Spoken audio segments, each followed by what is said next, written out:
ರಕ್ಕಸರ ದಂಡು ಬಾಯಿ ಬಿಟ್ಟಿದರೆ ನಿರ್ಘೋಷದಬ್ಬರದ ಗಮಕದಾರ್ಭಟೆಯ ಸಿಡಿಲಬ್ಬರದ ಬೊಬ್ಬೆಯು ಬಂದಳ ಸೋರ್ಪನಕ್ಕೆ ಕಾನನಕ್ಕೆ ಬೇಡಿಯು ಅರೆಲೋ ಮನುಜ ಆರೆಲೋ ಮನುಜ ವನದೊಳಿಪೋನಾರೆಲೋ ಮನುಜ ಬಾರಿ ಬಾರಿಗೂ ಮೈಯ ವಾಸನೆ ತೋರುತ್ತದೆ ಈ ಗಮರು. ಇದು ಒಂದು ದೊಡ್ಡ ಒಂದು ಹೋರಾಟ ನಡೆಯಿತು 1832ರಲ್ಲಿ. ಕಲ್ಯಾಣಪ್ಪನ ಕಾಟಕಾಯಿ ಅಂತೇಳಿ ಅದನ್ನು ಕರೀತಾರೆ. ಇಲ್ಲಿಯ ರೈತರೆಲ್ಲ ಒಟ್ಟಿಗೆ ಸೇರಿ ಬ್ರಿಟಿಷರ ಕಂದಾಯ ನೀತಿಯನ್ನು ವಿರೋಧಿಸಿ ಇಲ್ಲಿಂದ ಮಂಗಳೂರಿಗೆ ಸೇನೆಯನ್ನು ಕರ್ಕೊಂಡು ಹೋಗಿ ಕೊನೆಗೆ ಮಂಗಳೂರಲ್ಲಿ ಬ್ರಿಟಿಷರನ್ನು ಓಡಿಸಿ 2 ವಾರ ಆಡಳಿತ ನಡೆಸಿದರು. ಆದರೆ ಮತ್ತೆ ಬಂದ ಬ್ರಿಟಿಷ್ ಸೈನ್ಯ ಇವರನ್ನು ಸೋಲಿಸಿ ಮತ್ತೆ ಇದೆಲ್ಲವನ್ನು ಕೂಡ ಕೈಗೆತ್ತಿಕೊಂಡು ಇವರ ಸ್ವಾತಂತ್ರ್ಯವನ್ನೆಲ್ಲ ಅಪಹರಿಸಿಬಿಟ್ಟಿದ್ರು. ಅದರ ನಂತರ ಪುತ್ತೂರಿಂದ ಮಡಿಕೇರಿಯವರೆಗೆ ಹೆಚ್ಚು ಡೆವಲಪ್ ಆಗಲಿಕ್ಕೆ ಬಿಡಲಿಲ್ಲ ಬ್ರಿಟಿಷರು. ಪುತ್ತೂರಿಂದ ಮಂಗಳೂರುವರೆಗೆ ಡೆವಲಪ್ ಆಯಿತು, ಮಡಿಕೇರಿಯಿಂದ ಆಚೆ ಡೆವಲಪ್ ಆಯಿತು, ಪುತ್ತೂರು ಮಡಿಕೇರಿ ನಡುವೆ ಡೆವಲಪ್ ಆಗಲಿಲ್ಲ. ಈ ಸೀಮೆಯನ್ನು ಅಮರಸುಳ್ಯ ಸೀಮೆ ಅಂತೇಳಿ ಕರೀತಾರೆ. ಅಮರಸುಳ್ಯ ಸೀಮೆ ಅಂತ ಯಾಕೆ ಬಂತು ಅಂತ ಹೇಳಿದರೆ, ಸುಳ್ಯ ಅಂದರೆ ಈ ಹೊಳೆ ಇದೆಯಲ್ಲ, ಆ ಹೊಳೆಯ ಹತ್ತಿರ ಅಲ್ಲಿ ಕೆಳಗೆ ಹಳೆಗೇಟ್ನಲ್ಲಿ ಒಂದು ಟೋಲ್ ಗೇಟ್ ಇತ್ತು ಮೊದಲು, ಸುಂಕ ವಸೂಲು ಮಾಡುವ ಸ್ಥಳ. ಸುಳ್ಯ ಅಂದರೆ ಸೂಳೆ ಅಂದರೆ ಶುಲ್ಕ ಅಂತೇಳಿ ಅರ್ಥ. ಆಮೇಲೆ ಅಲ್ಲಿ ಹೊಳೆಯಲ್ಲಿ ಸುಳಿಗಳಿವೆ, ಸುಳಿಗಳಿಂದಾಗಿ ಸೂಳೆಯ ಅಂತೇಳಿ ಬಂತು ಅಂತೇಳಿ ಹೇಳ್ತಾರೆ. ನಾವು ಸುಳ್ಯ ಅಂತೀವಿ, ಆಚೆ ಕಡೆಯವರೆಲ್ಲ ಸೂಳಿಯ ಅಂತಲೇ ಹೇಳೋದು ವಾಡಿಕೆಯ ಕ್ರಮ. ಅಮರ ಅಂತ ಹೇಳಿದರೆ ಹೆಚ್ಚು ಹಾಲು ಬೆಣ್ಣೆ ತುಪ್ಪ ಇರೋಂಥ ನಾಡು ಅಂತ ಅರ್ಥ. ಅಮರ ಅಂದರೆ ಸಾವಿಲ್ಲದ್ದು ಅಂತ ಅರ್ಥ ಇದೆ ನೋಡಿ. ಹಾಗಾಗಿ ಅಮರ ಸುಳ್ಯ ಅಂತೇಳಿ 2 ಮಾಗಣೆ ಸೇರಿದರೆ ಇಡೀ ಸುಳ್ಯ ಸುಬ್ರಹ್ಮಣ್ಯದಿಂದ ಸಂಪಾಜೆಯವರೆಗೂ ಕೂಡ ಸುಳ್ಯ ಕವರ್ ಆಗಿ ಬಿಡ್ತದೆ. ಅದರಲ್ಲಿ ಬ್ರಿಟಿಷರ್ ಅದನ್ನು ಅಮರ ಸುಳ್ಯ ಸೀಮೆ ಅಂತಲೇ ಕರೆದರು.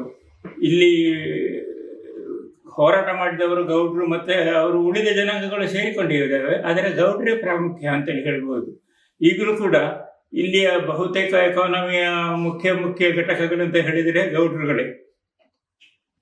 ಮತ್ತು ಸುಳ್ಯದಲ್ಲಿ ವೆಂಕಟರಮಣ ಗೌಡ್ರನ್ನು ಬಿಟ್ಟರೆ ಬೇರೆ ಇತಿಹಾಸ ಇಲ್ಲ. ನಾನು ಹೇಳಿದಂತಹ ಅಮರಸುಳ್ಯ ಹೋರಾಟ ಬಿಟ್ಟರೆ, ವೆಂಕಟರಮಣ ಗೌಡ್ರನ್ನು ಬಿಟ್ಟರೆ ಬೇರೆ ಇತಿಹಾಸ ಇಲ್ಲ. ಅದಕ್ಕೂ ಇತಿಹಾಸಕ್ಕೆ ಹಿಂದೆ ಹೋಗ್ಬೇಕಂದ್ರೆ ಒಂದು 400-500 ವರ್ಷಗಳ ಹಿಂದೆ ಕೋಟಿ ಚೆನ್ನಯ್ಯರು ಅಂತೇಳಿ ಇಬ್ಬರು ಬದುಕಿದ್ರು ಇಲ್ಲಿ. ಅವರು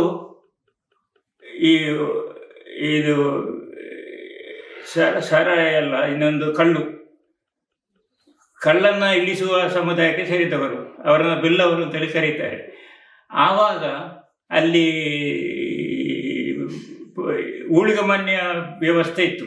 ಊಳಿಗಮಾನ್ಯ ವ್ಯವಸ್ಥೆಯಲ್ಲಿ ಜೈನ ಬಲ್ಲಾಳರುಗಳು ದೊಡ್ಡ ಮನುಷ್ಯರಾಗಿದ್ದರು.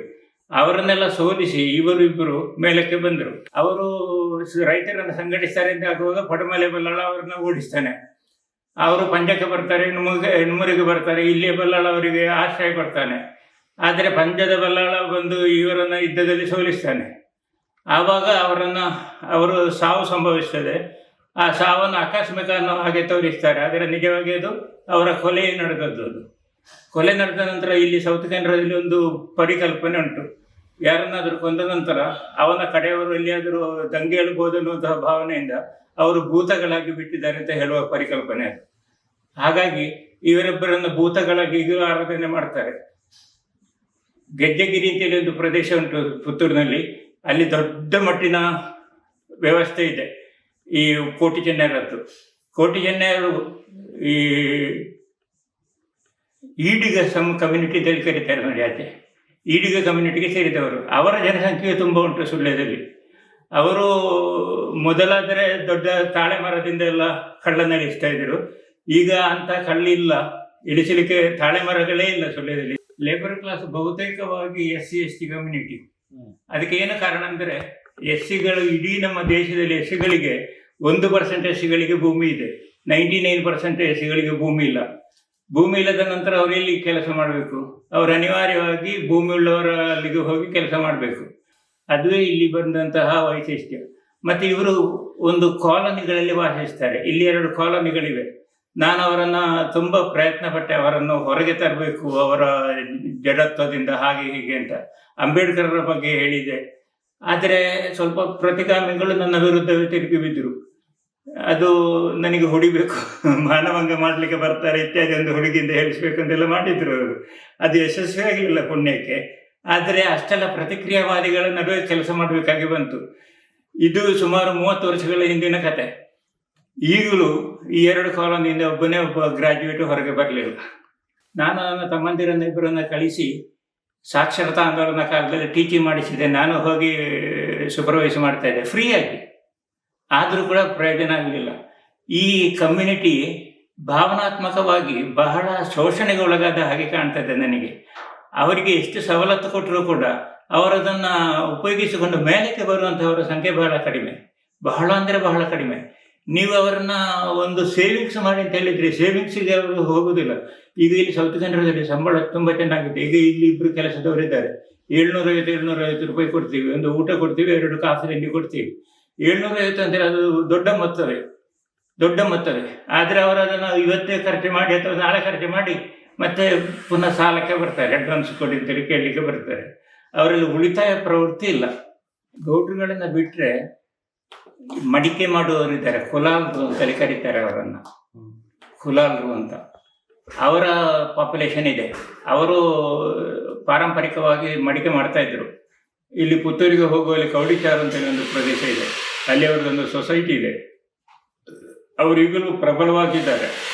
ಆ ಸೊಸೈಟಿಯಲ್ಲಿ ನೀವು ಮಾರುವಂತಹ ಗಡಿಗೆಗಳಿಗೆ ತುಂಬ ರೇಟ್ ಇದೆ. ಒಂದು ಸಣ್ಣ ಮಡಿಕೆಗೂ ಕೂಡ 300-400 ತಗೊಳ್ತಾರೆ ಅವರು.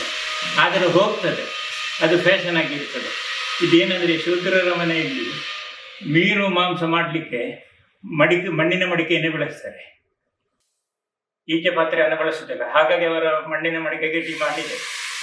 ಇದು ಇನ್ನೂ ನೆಕ್ಸ್ಟ್ ಪೂಜಾರಿಗಳ ಸಂಖ್ಯೆಯಲ್ಲಿ ಅವರು ಏನು ಅವರ ಕುಲವೃತ್ತಿಯನ್ನು ಅನುಸರಿಸಲಿಕ್ಕೆ ಸಾಧ್ಯ ಆಗುವುದಿಲ್ಲ. ಅದು ಆಧುನಿಕ ಸಮಾಜದಲ್ಲಿ ಅದು ಸಾಧ್ಯವಿಲ್ಲ ಬಿಡಿ.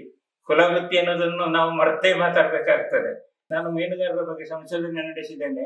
ಮೀನುಗಾರರು ಅಂತೇಳಿ ಕರೆಸಿಕೊಳ್ಳುವವರು ಸುಮಾರು 20 ಕಮ್ಯುನಿಟಿ ಇದೆ. ಒಂದು ಕಮ್ಯುನಿಟಿ ಅಲ್ಲ, ಮೊಗವೀರರೇ ಇಲ್ಲ, ಮೊಗೇರರೇ ಇಲ್ಲ, ಬೇರೆ ಬೇರೆ ಕಮ್ಯುನಿಟಿ, ಹರಕಂತರ, ಮತ್ತೆ ನನಗೀಗ ಮರ್ತೋಯ್ತು ಅವರದೆಲ್ಲ, ಬೇರೆ ಬೇರೆ ಕಮ್ಯುನಿಟಿಯವರಿದ್ದಾರೆ. ಇದು ಆಧುನಿಕ ಸಮಾಜದಲ್ಲಿ ಬಹಳ ಸ್ಪೆಷಲ್ ಥಿಂಗ್ ಅಂತೇಳಿ ನಾವು ಅದನ್ನು ತಿಳ್ಕೊಳ್ಬೇಕಾಗ್ತದೆ. ಈ ಮಿಶ್ರಣ, ಕೆಲಸದ ಮಿಶ್ರಣ, ಜನಾಂಗಿಕ ಮಿಶ್ರಣವನ್ನು ನಡೀತದೆ ಅದರೊಟ್ಟಿಗೆ. ಇವರ ಎಲ್ಲರ ಜೀವನ ವಿಧಾನ ಇದುವೇ: ಅಡಿಕೆ ತೋಟ, ರಬ್ಬರ್, ಕೊಕ್ಕೋ, ಮತ್ತೆ ಬಾಳೆ ಗಿಡ. ಇತ್ತೀಚೆಗೆ ನೇಂದ್ರ ಬಾಳೆ ಬೆಳೆಯುವಂತಹ ಒಂದು ದೊಡ್ಡ ಒಂದು ತಂಡವೇ ಹುಟ್ಟಿಕೊಂಡಿದೆ. ಮತ್ತೆ ಕಾಳು ಮೆಣಸು ಇದೆ ಅಲ್ಲ, ಕಾಳು ಮೆಣಸು ಬೆಳೆಸ್ತಾರೆ. ಇಲ್ಲಿಯ ಹುಡುಗಿಯರು ಬಹುತೇಕವಾಗಿ ಅಪ್ಪ ಅಮ್ಮಂದರಿಗೆ ಕೆಲಸಕ್ಕೆ ಸಹಾಯ ಮಾಡ್ತಾರೆ. ಶಾಲೆಗೆ ಕಳಿಸಿದಷ್ಟು ದಿವಸ ಹೋಗ್ತಾರೆ, ಆಮೇಲೆ ಮದುವೆ ಆಗ್ತಾರೆ. ಮದುವೆಯಾಗಿ ತಮ್ಮ ತಂದೆ ತಾಯಿಗಳು ಯಾವ ರೀತಿಯ ಸಾಂಪ್ರದಾಯಿಕ ಜೀವನ ನಡೆಸಿದ್ರು ಅದೇ ಜೀವನ ನಡೆಸ್ತಾರೆ.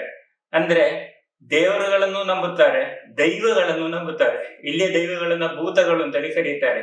ಭೂತಗಳು ಅಂದ್ರೆ ಹಿಂದೆ ಇದ್ದದ್ದು ಅನ್ನುವಂಥ ಅರ್ಥವನ್ನ ಕೊಡ್ತದೆ. ಪಾಸ್ಟ್ ಅಲ್ಲಿ ಇದ್ದವರು ಅಂತ. ಆ ಕೋಟಿ ಜನರನ್ನ ಭೂತ ಮಾಡಿದ್ದಾರೆ. ಅಬ್ಬಗದಾರಗ, ಸಿರಿ ಅಂತೇಳಿ ಮೊದಲಾದವರು ಭೂತಗಳಿದ್ದಾರೆ.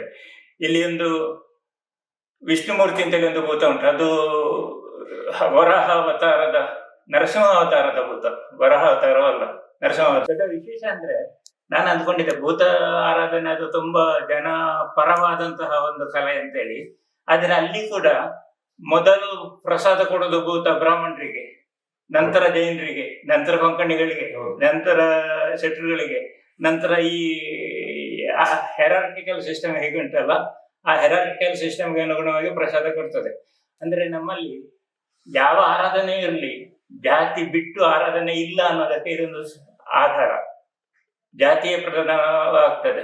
ಇಲ್ಲಿ ಸುಳ್ಯದಲ್ಲಿ ಮಾತ್ರ ನಾನು ಕಂಡುಕೊಂಡ ಒಂದು ವೈಶಿಷ್ಟ್ಯ ಅಂದ್ರೆ ಕಮ್ಯುನಿಸ್ಟ್ ಪ್ರಭಾವ ಇದೆ ಈ ಸುಳ್ಯದಲ್ಲಿ. ಒಂದು ಕಾಲದಲ್ಲಿ ಕಮ್ಯುನಿಸ್ಟ್ ಪಕ್ಷ, ಕಮ್ಯುನಿಸ್ಟ್ ಅಂದ್ರೆ ಸಮಾನತೆಗಾಗಿ ಹಂಬಲಿಸುವವರು ಅನ್ನೋ ಅರ್ಥದಲ್ಲಿ, ಬರೀ ರಾಜಕೀಯ ಮಾಡುವವರು ಅಂತಲ್ಲ. ಇವರ ಮನೆಯವರೆಲ್ಲ ಒಂದು ದೊಡ್ಡ ಕಮ್ಯುನಿಸ್ಟ್ ಪಾರ್ಟಿಯ ಸಪೋರ್ಟರ್ಸ್ ಆಗಿದ್ರು. ಅದು ಏನು ತಂದಿತ್ತಂದ್ರೆ ಸಮಾನತೆ ಮನಸ್ಸನ್ನ ತಂದಿತ್ತು. ಬ್ರಾಹ್ಮಣರು, ಶೂದ್ರರೆಲ್ಲ ಒಟ್ಟಿಗೆ ಕೂತು ಊಟ ಮಾಡುವಂತ ಒಂದು ವಾತಾವರಣ ನಿರ್ಮಾಣ ಆಯಿತು. ಅದಕ್ಕೆ ಕಮ್ಯುನಿಸ್ಟೇ ಕಾರಣ. ಒಬ್ಬ ಕಮ್ಯುನಿಸ್ಟ್ ಕ್ಯಾಂಡಿಡೇಟ್ ಇಲ್ಲಿ ಗೆದ್ದಿದ್ದ ಕೂಡ, ಅವನ ಹೆಸರು ಮಾಡ್ತಾ ಇದ್ದಾರೆ, ರಾಮಚಂದ್ರ ಅಂತಲೇ ಇರಬೇಕು, ಗೆದ್ದಿದ್ದ ಕೂಡ. ಅದಕ್ಕೆ ಏನು ಕಾರಣ ಅಂದ್ರೆ ಬೀಡಿ ಮತ್ತು ಇದು ಗೇರು ಬೀಜ ಫ್ಯಾಕ್ಟ್ರಿಗಳಿವೆ, ಅವುಗಳಲ್ಲಿ ಕೆಲಸ ಮಾಡುವಂತಹ ಮಹಿಳೆಯರು ಅವರನ್ನ ಈ ಕಮ್ಯುನಿಸ್ಟ್ ಪಕ್ಷದ ಟ್ರೇಡ್ ಯೂನಿಯನ್ ಅವರನ್ನು ಸಂಘಟಿಸಿದ್ರು. ಅದರಿಂದ ಅವರು ಅದಕ್ಕೆ ನಿಷ್ಠರಾದರು. ಆ ಜಾತಿಯ ಭಾವನೆಯನ್ನು ತೊಲಗಿಸಿದ್ರು. ಅದರಿಂದ ಇವತ್ತು ಸುಳ್ಯದಲ್ಲಿ ಒಂದು ಇಂಟರ್ ಕಾಸ್ಟ್ ಮ್ಯಾರೇಜ್ ಆದರೆ ಮರ್ಯಾದಾ ಹತ್ಯೆಗಳು ಸಂಭವಿಸುವುದಿಲ್ಲ. ಅದನ್ನ ದೊಡ್ಡ ವಿಷಯ ಅಂತೇಳಿ ಅಂದುಕೊಳ್ಳೋದು ಕೂಡ ಇಲ್ಲ. ಅವರು ಪ್ರಧಾನ ವಾಹಿನಿಗೆ ಬಂದು ಬಿಡ್ತಾರೆ. ಆಮೇಲೆ ಈಗ ಗೌಡರ ಗಂಡಸರು ಎಷ್ಟೋ ಜನ ಹುಡುಗಿಯರನ್ನು ಮದುವೆ ತಂದಿದೆ, ಅವರೆಲ್ಲ ಮತ್ತೆ ಗೌಡತಿಗಳೇ ಆಗಿಬಿಟ್ರು.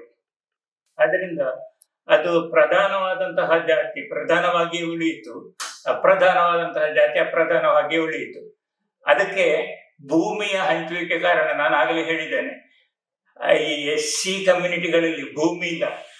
STಗಳು ಹೋಗಿ ಗುಡ್ಡದ ಮೇಲೆ ಕೂತಿದ್ದಾರೆ, ಅವರಿಗೂ ದೊಡ್ಡ ಭೂಮಿ ಏನಿಲ್ಲ. SC STಗಳಿಗೆ ಮೀಸಲಾತಿ ಕೊಡುವುದರಿಂದ ಅರ್ಥ ಉಂಟು. ಉಳಿದ ಕಮ್ಯುನಿಟಿಗಳಿಗೆ ಮೀಸಲಾತಿ ಎಷ್ಟು ಕೊಡ್ಬೇಕು ಅನ್ನೋದರ ಬಗ್ಗೆ ಒಂದು ಚಿಂತನೆ ನಡಿಬೇಕಾದ ಅಗತ್ಯ ಇದೆ. ಈಗೆಲ್ಲ ಜಾತಿವಾರು ಇದು ಮೀಸಲಾತಿ ಎಲ್ಲ ಹೇಳ್ತಾರೆ, ಆದ್ರೆ ಭೂಮಿ ಇರುವವರಿಗೆ ಮೀಸಲಾತಿ ಬೇಕೇ ಅನ್ನುವಂತ ಪ್ರಶ್ನೆಯನ್ನು ಎತ್ತಬೇಕಾಗ್ತದೆ. ಉದ್ಯೋಗದಲ್ಲಿರುವವರ ಮಕ್ಕಳಿಗೂ ಮೀಸಲಾತಿ ಬೇಕೇ ಅನ್ನೋ ಪ್ರಶ್ನೆಯನ್ನು ಎತ್ತಬೇಕಾಗ್ತದೆ. ಇವೆಲ್ಲ ಗಂಭೀರವಾದ ಪ್ರಶ್ನೆಗಳು, ತುಂಬಾ ಸಂಘರ್ಷವನ್ನು ಬಯಸುವಂತಹ ಪ್ರಶ್ನೆಗಳು. ಉತ್ತರವನ್ನು